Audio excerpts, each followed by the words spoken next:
it's true that everybody who these two have worked with, talked about how much they love the work they do, absolutely loves them in an absolutely profound way.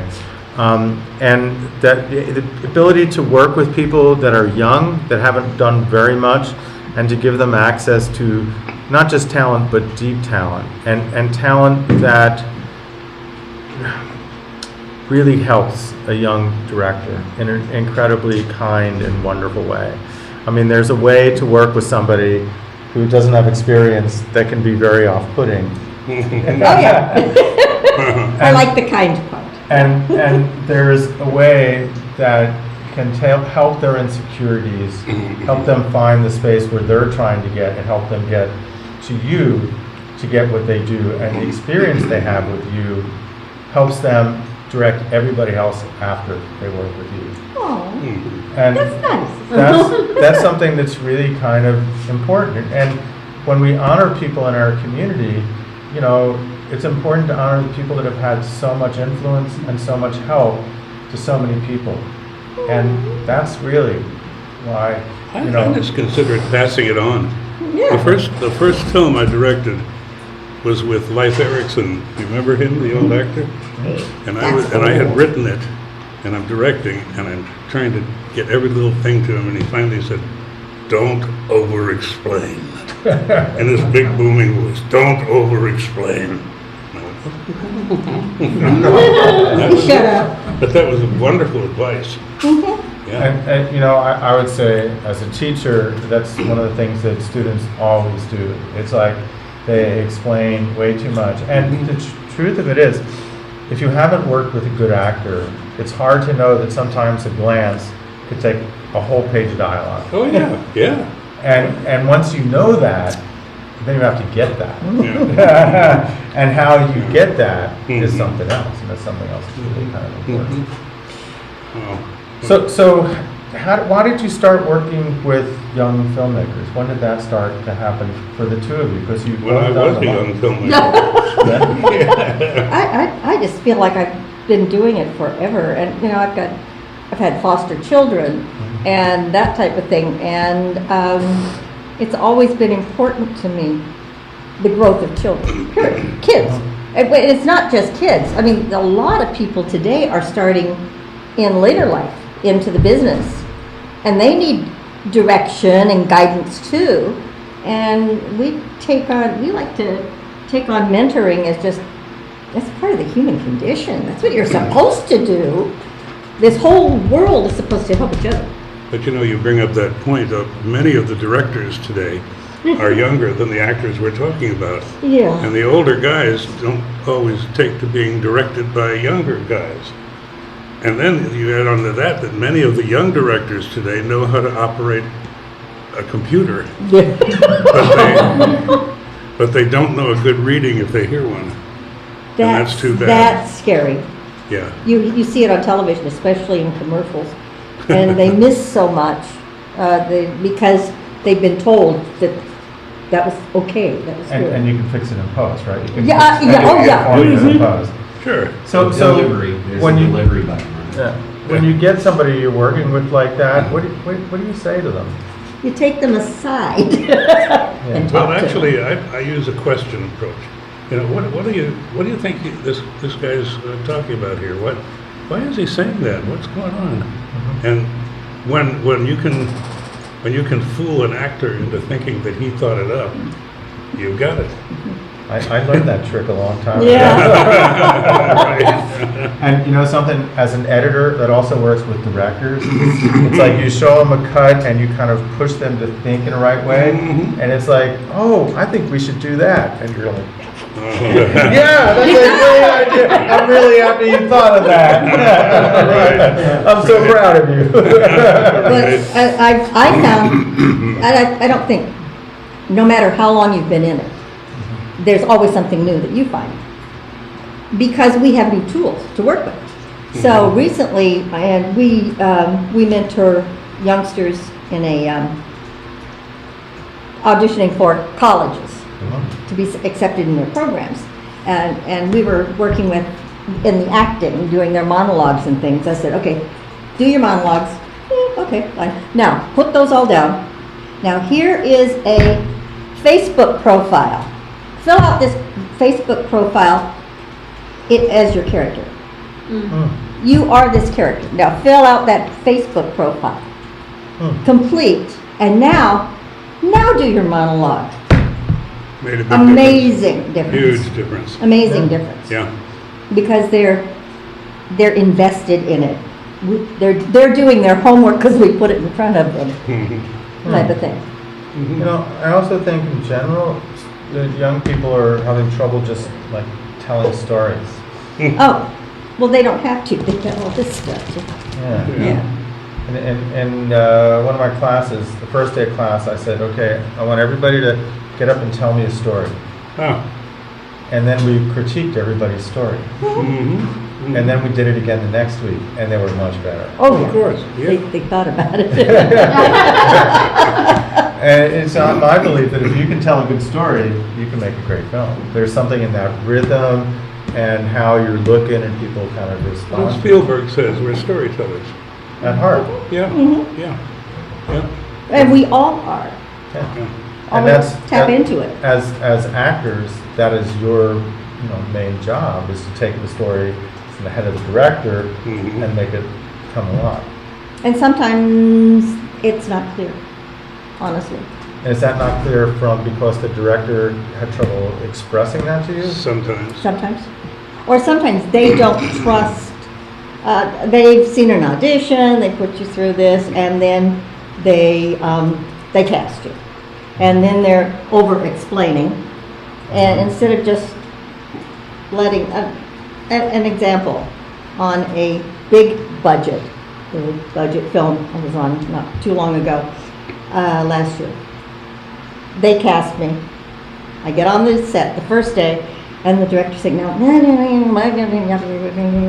and the key makeup person wouldn't even talk to me. They're all from LA, and he wouldn't even talk to me.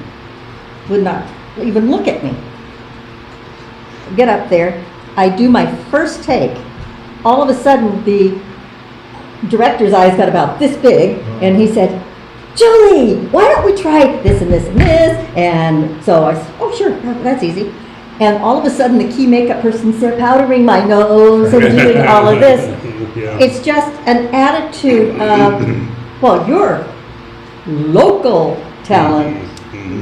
Yeah, and it as soon as you erase that, not being, just doing your job, and that's erased, all of a sudden you're all together the way you should have been to start with. You're all working together for the same thing. You're not this side against this side or anything else. Haven't you found though that there are more actors and crew people who are not like that? Oh, absolutely. I think Yeah. we have.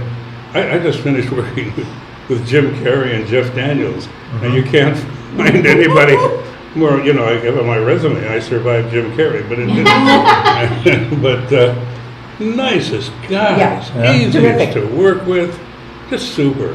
We just had a great time right away. Well, Jeff and his wife don't live in LA. Their home is in Ann Arbor, Michigan. And his wife is on the set. His son is his assistant. It's family. So That's terrific. tell me about working with Rick Linklater. Oh.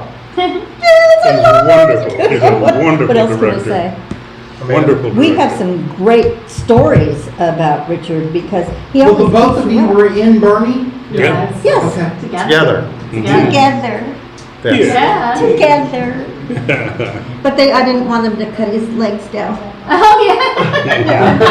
That really, I don't care if he's dead. I still don't want him to cut his legs down. No. You don't care if I'm dead. Oh, no, I didn't mean it that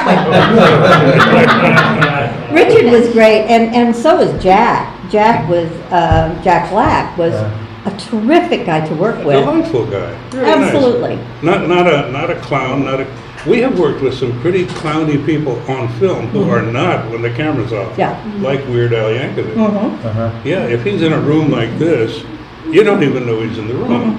he's sitting there just, making mental notes, and something's going to come out of it. Everything's But- yes ma'am, no ma'am, yes sir, no sir. Here, you take my seat.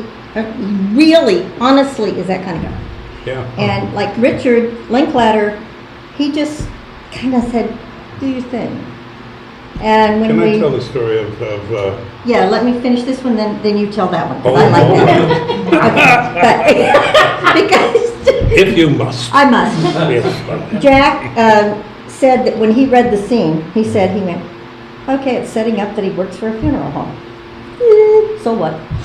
And after we did our takes, he went, all of a sudden it's alive. Yeah. Thank you. I mean, that made us feel so wonderful. And he said it was all the difference in the world to bring it just off the paper and for it to be live people and be alive. And that's the thing as young filmmakers don't think about. They think about camera angles and editing software, and they don't And understand. fixing in post. Right. And I know that Yaki was in here just a few minutes ago. Yaki teaches a wonderful class in directing actors at the UTA, where I also teach. And it's just for somebody who hasn't done it before, it's like really amazing. I often say to my students, like, okay, so you were all filmmakers, right? Film directors. How many hours have you spent directing actors? 1, 2, and this is your profession, right? Mm-hmm. So, and I say, how many actors do you know on a first name basis and have their phone numbers? Mm-hmm. 1, maybe, none, maybe. Mm-hmm. And how are you going to make good films if you're not able to connect with Right. actors? Mhm. It's one thing to know where to put the light. It's another thing to find a good actor and get the performance that, just like what you said, that scene which wasn't that much, and then all of a sudden it has a life. And and what you do is give young filmmakers the opportunity, and once you have that moment once, you totally get, and you never settle for bad actors. Good. And Good. that makes the difference in the world. I mean, if you don't know what an actor can do for you, Mhm. how can you know how important it is to get it done? Oh, he wants to tell, and Well, I'm, yeah, I I'm will, going but- back to but- that but I story have to about. ask, yeah. Oh, you have another one. Okay. I want to know how Wait a minute, how many do you have? people in this room are directors? 1, Yay. 2, 3. Okay, because I think there's some things to be said about Yes. directors. Richard Linklater is a marvel to work with because he is so up all the time. Not phony, but Just- let's do this. Yeah, Great, great. just get this We done. had a good Yeah. friend who was in the Newton Boys, so I happened to be in that too. And this friend of ours played a night policeman at a desk, night shift, whatever you do with that. Oh, night shift, a little plug there. I was in that. Yeah, right. Anyway, the scene was cut. And what Linklater did was to take the scene, have it edited and music and everything, and send it And to this sent it to the actor. to put on his reel. Now, Now, that was, that's over and above. yeah, Yeah, that is just but way, it was, and I know that all can't do that. That Richard has more leeway than some people do, but even just to have it, even just have the scene without all of the accoutrements, it could still be on that actor's reel. well, the And thing is, an actor. to care about the people that you work with, that's the Exactly, big thing. and as an actor, that's really difficult, because everybody's looking at you, and you're looking out and seeing functions. Here's the script supervisor, here's the sound person, here's the boom, here's the camera, here's the assistant camera, here's the loader. All these are functions. They're not people, but they are people. And I make it a point to Yes, we do. try to learn these things. Their names, Yeah. who they are, so next time you see them, you can say, hi. Well, you did that tonight with, what's his name? He's not here now. Oh, okay. Yeah. Whoever's not here now, I said that to it. Yeah, I'll never forget what's his name. Yeah. I've already forgotten. But we really think that that's important oh, I worked with you, I remember you, we're old. Remind me of your name. That was Yeah. it, we worked on, and Because it takes everybody, and that includes the extras, the atmosphere that are on there, and he calls them. Yes. Well, I picked this up from a very good assistant director. I asked him what he thought of extras. And he said, I find they are ladies and gentlemen of the chorus. Oh. And I really like that. I really like that. And there's another thing. You know, we tend to, when you're in the middle of production and everything's going on and 30 people are running this way and that and all that, the actor tends to be just a function as well. Yeah. But you're dealing, as far as an actor goes, you're dealing with something that's really monumental, and it's called ego. Yeah. And anything you can do to make that actor feel more, you know, comfortable, important, whatever, do it. When I did Dead Man's Walk, the Lonesome Dove prequel, I get to the set, and there is a chair with my name on it. Which is in our house now. Oh. Yeah, it sure is. They don't do that unless you're a star, and I wasn't a star. I was just I was a couple of day player. But you know, you see that, and you think, I belong here. I'm going to give them that kind of a treatment. So it's And a I'm good going to give thing. them that kind of a performance too. It's an incentive that was probably, $15 on their part to do that. But it meant a lot Yeah. out in the middle of the desert. You know, it's just like free food here. That's Yeah, why we we got can't. free sandwiches, and we ate them, and I drank blue champagne. Thank you. For the big shot. I don't care. Thank you. I didn't get a sandwich. They're in the corner. That's okay, never mind. Grant, what was I'm David good. Fincher like? Interesting guy. The audition, I went down to New Orleans, 4 times? 4 on times, callbacks because I was on 3 for one line. for one month. But he's very, very particular, you know. And so, at our own expense, we went down to New Orleans 4 different times. Julie made it through 3 of them, and then they said she doesn't look old enough. Yeah. Oh. Isn't that nice?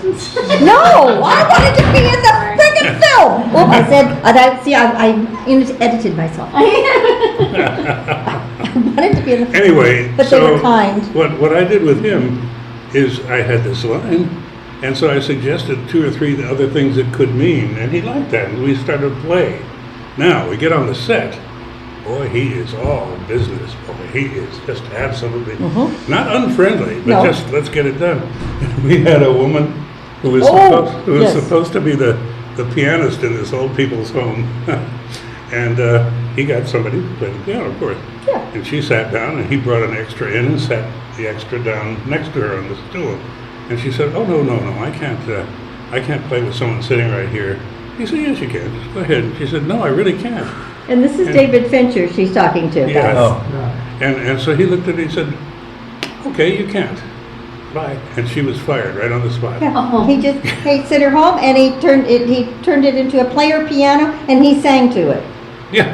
And it was cut. and it was cut.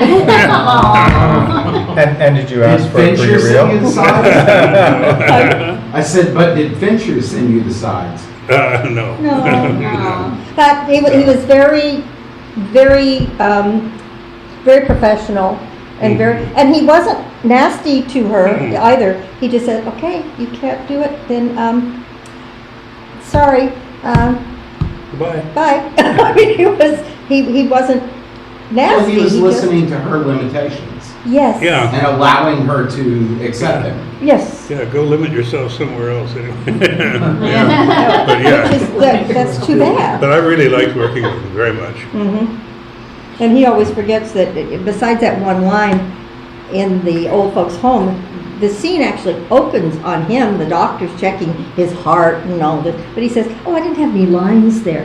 But it's this great big, he fills the screen. And it's him. That was nice. Yeah, well, You're a genuine cult classic, Tombstone. yes.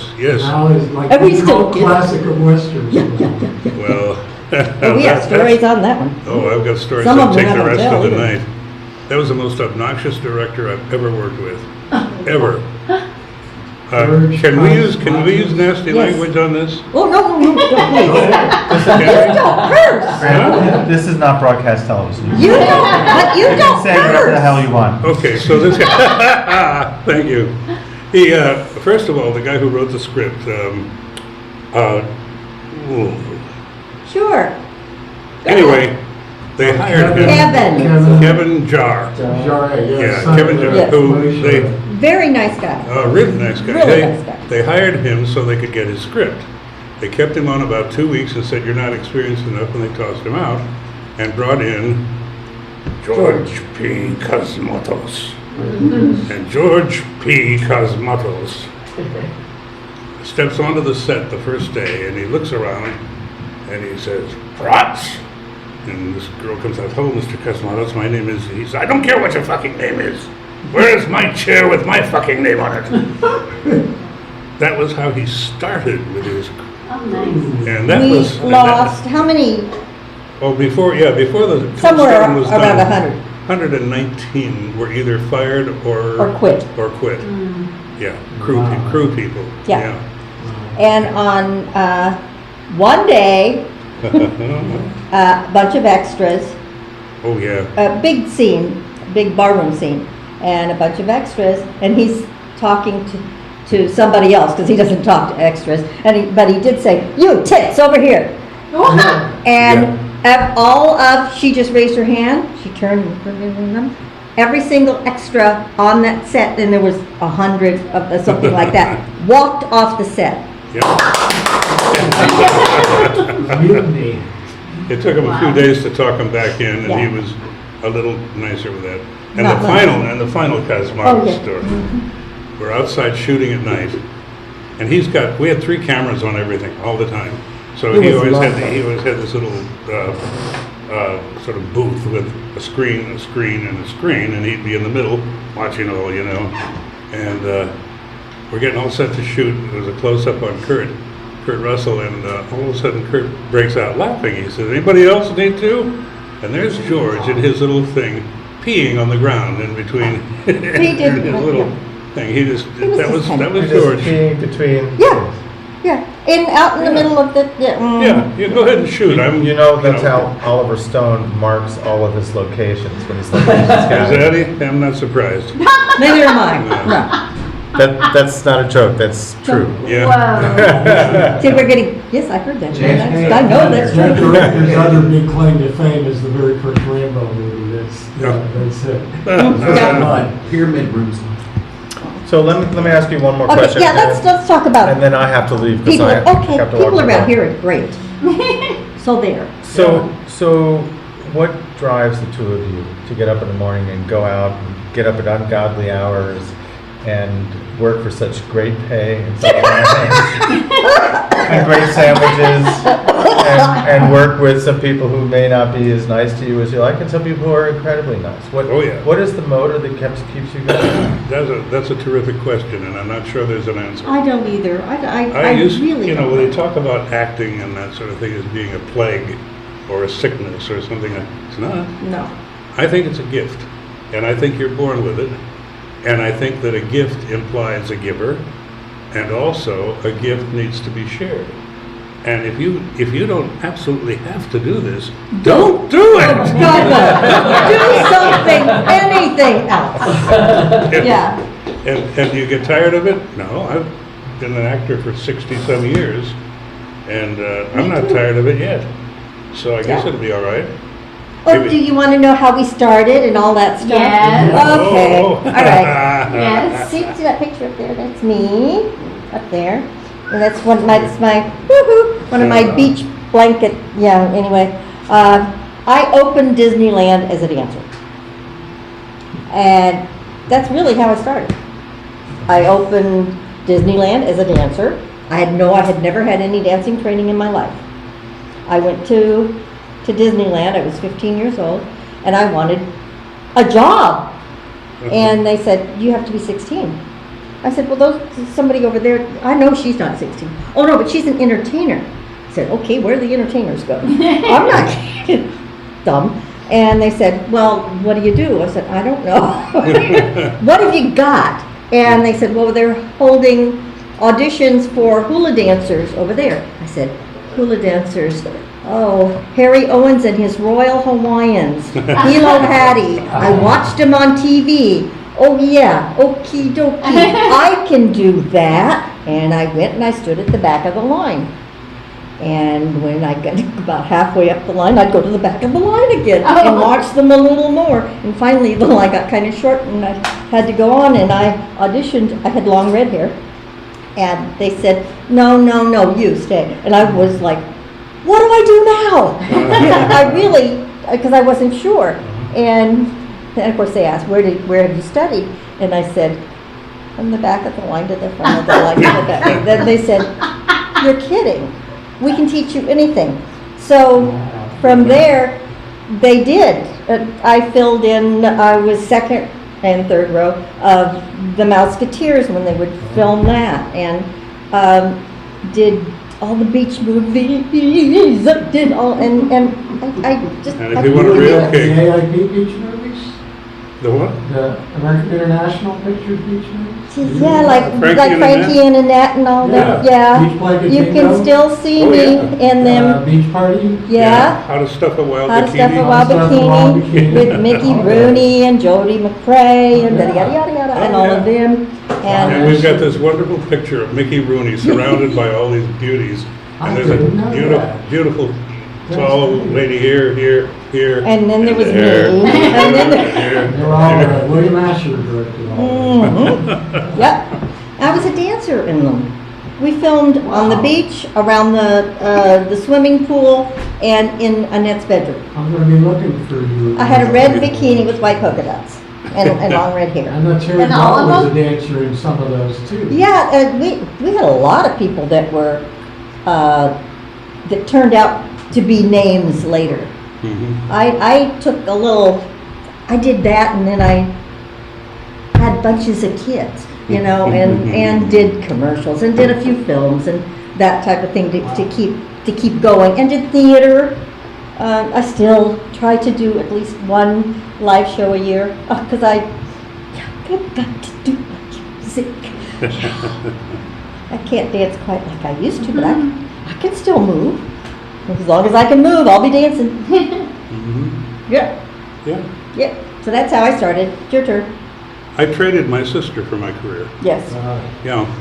And in high school, our theater director had a real thing about my sister, which we had to keep very quiet because she was younger than me, and he was quite a bit older. So they had this hush-hush relationship. And I said to him one day, if you write me a letter to the Goodman Theater in Chicago that gets me a scholarship, I will give you my sister. Oh, And he did, and I did. Wow. And we, and until he died a few years ago, they were married. Yeah. So there's a happy They ending were thing. married. They were married 50 some years. Yeah. Right, if that happened Yeah. now, he'd be in jail. Exactly. Yes. Yeah. Or Because- Europe. Or you're. Someone would know on the internet, or Right. they would take Yeah. a selfie, or who knows what, you know. So anyway, yeah, I Today. studied at Goodman 3 years, did summer stock in the meantime, and ran into a filmmaker who did mainly industrial films. And he said, are you a writer? And I said, well, yeah, I do. He said, well, I'm really tired of the work I've been getting from other people. If I teach you the film business, will you come on as my writer-director? Yeah, what am I going to say? Oh. No, I'm sorry. I'd rather flip hamburgers, you know. No, I did go on and worked there with him for 3 or 4 years and learned the film business by doing it, which was great fun. Yeah. And what years were these? Well, that would have to be late 62. I graduated, and I went over to him in 62, yeah. And we were there till... Long What time was his ago. name? Hmm? What was his name? Jim Cannon, C-A-N-O-N. He Not has with two N's. since passed on, but Yeah.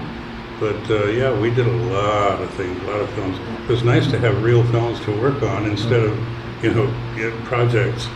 I'll tell one story on, of course, he's written a lot of religious films. He wrote one of the highest grossing wrote, and you didn't direct, you just wrote it. Films ever done, which was called A Thief in the Night. It scared the hell out of you when you were a kid, didn't it? Yeah, well, he wrote it.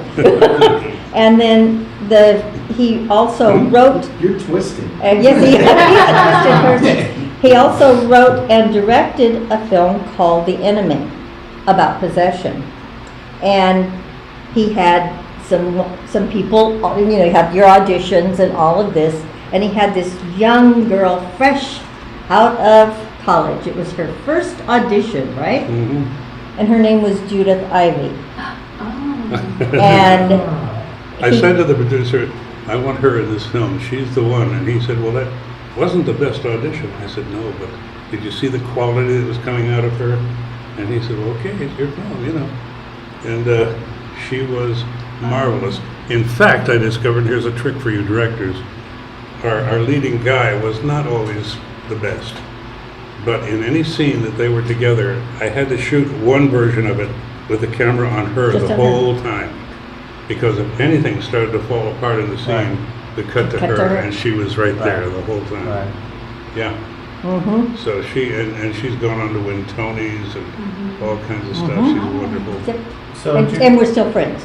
Oh yeah. That's great. do you want to tell the story about how the two of you met? Oh, that's We fun. got time? You want the show? I'm digital, sir. We can go for an hour and 22 minutes right now. Oh, well, good. Okay, Guys, it is a I've fun got to thing. leave. I've I heard know. the story, and I it's a love you. wonderful story. I know, of course you have. Mwah. Thank you, darling. Thank you, man.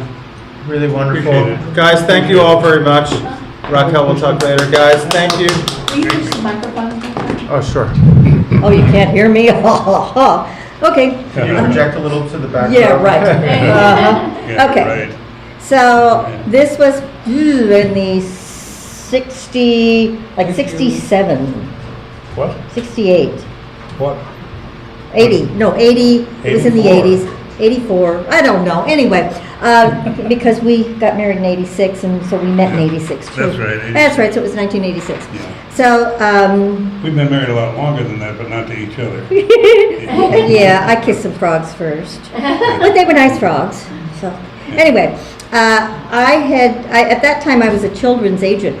I had my own agency, J&D Talent, and I had a kid that was in his first, had a leading role in his first series.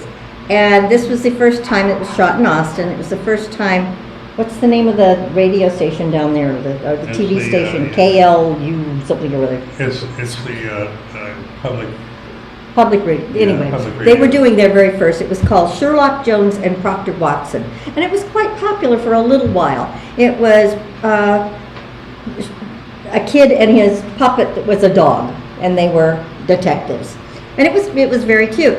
And I did not have the lead, but I had the supporting lead. Jason Smith was a young black boy who turned out to be incredible. And I always like to go to check out the education on the set, because to me education is everything with those kids. The education will be there if they decide tomorrow, I don't want to do this anymore. The education's there. So I always went to the sets unannounced and checked that the teachers were not just babysitting, because to me education is everything. So I'm popping in and out during the week so that they don't expect me on any special day. And I, at that time, was represented by DB Talent. As an adult, I couldn't act, I couldn't rep or do any of that, but I could down there and be repped by somebody else. So I popped in and was, you know, when you go in, you go through the head books and you talk about what's going on. And I'm going through the men's head book. I'm single. And I'm going through and I see his picture. And I said, ooh, he's cute. Is he married? And she said, no. And I said, well, just tell him that I'm not too old for him and he doesn't need a sweet young thing every time. Off the cuff, you know, being a smart mouth. And I left. So a half hour later, I walk in and the agent says, have I got a girl for you? And I saw her headshot, and I thought, yeah, that's really cute. I'll see. And I thought she had gone back to Dallas, where her agency was. So I called and left a message for her, and I said, age is only important if you're a piece of cheese.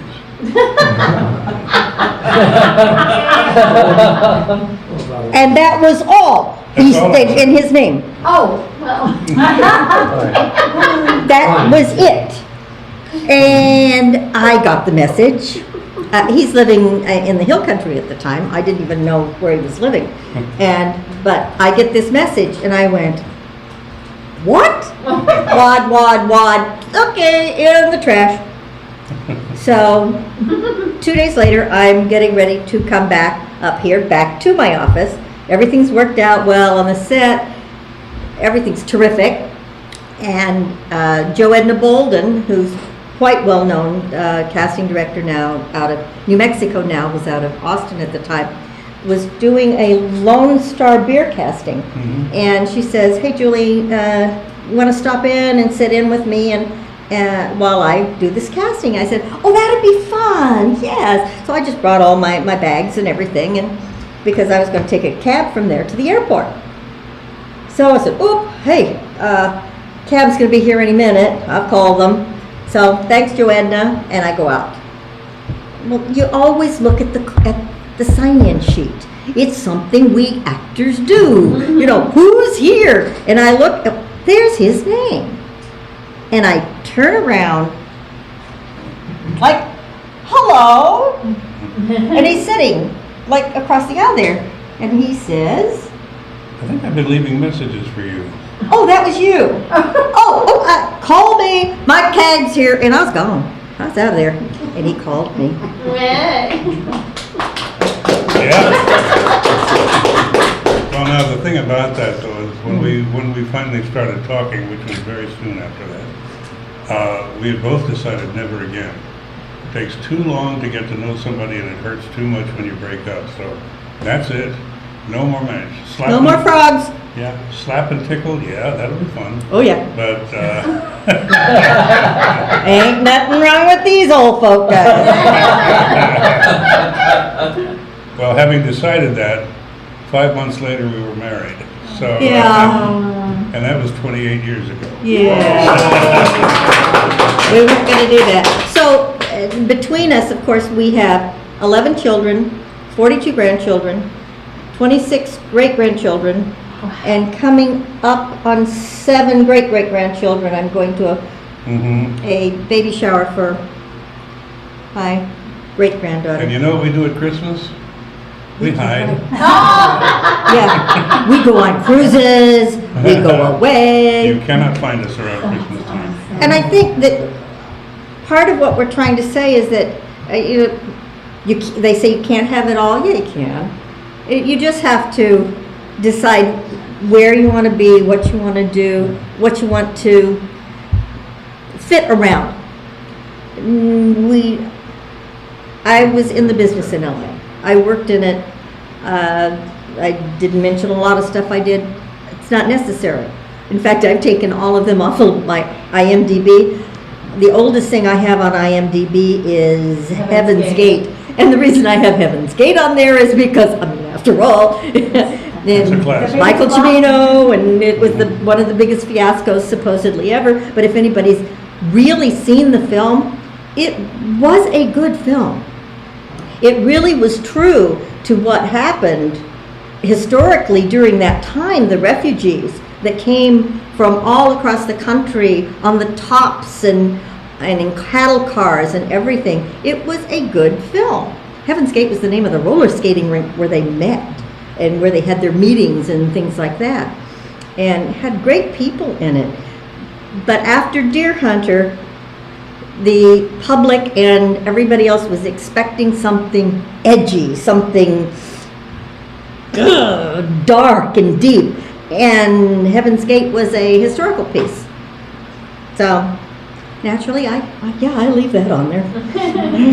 That's important. And while I was, I dropped out of LA, and after 2 of my kids were married. I still had 5 at home. And I have 3 adopted. I gave birth to only 4. But they're my kids. These are my kids. And we dropped out completely and moved to my ex-husband and I. Great frog. Wonderful frog. And we moved to Coeur d'Alene, Idaho. Talk about culture shock, guys. Leaving the LA area, the valley, and going to God's country, which is great. And 4 of our kids are still up there. They're in Spokane, Washington, and that's where they'll be probably till they die. They got big families, as you can tell from the numbers. And they all were in the business when they were young. And in LA, every single one of my 7 kids worked for Disney, Universal, Warner Brothers. They all did things. And so had parts and series, did commercials, all of that. And they grew up. Their mama didn't. We have a plaque on the wall at home that says, when I grow up, I want to be an actor. That way I don't have to grow up. Yeah. Oh, that's a great way to end it. Sorry, we're out of time. Oh, we're out of time. Oh, okay. Did we do what you? I would just like to ask, Yes, please. where do you think Texans fit in the realm of storytellers? I think they're wonderful. I do. I think they're marvelous storytellers. And I think so many people are like us, have come from other areas and set up shop here and have homes and families and lives here because they choose to, not because they have to. It's the young ones I who, have to say, many times Go I ahead. have heard this in other parts of the country. Yeah. Hey, you people from Dallas are always so prepared.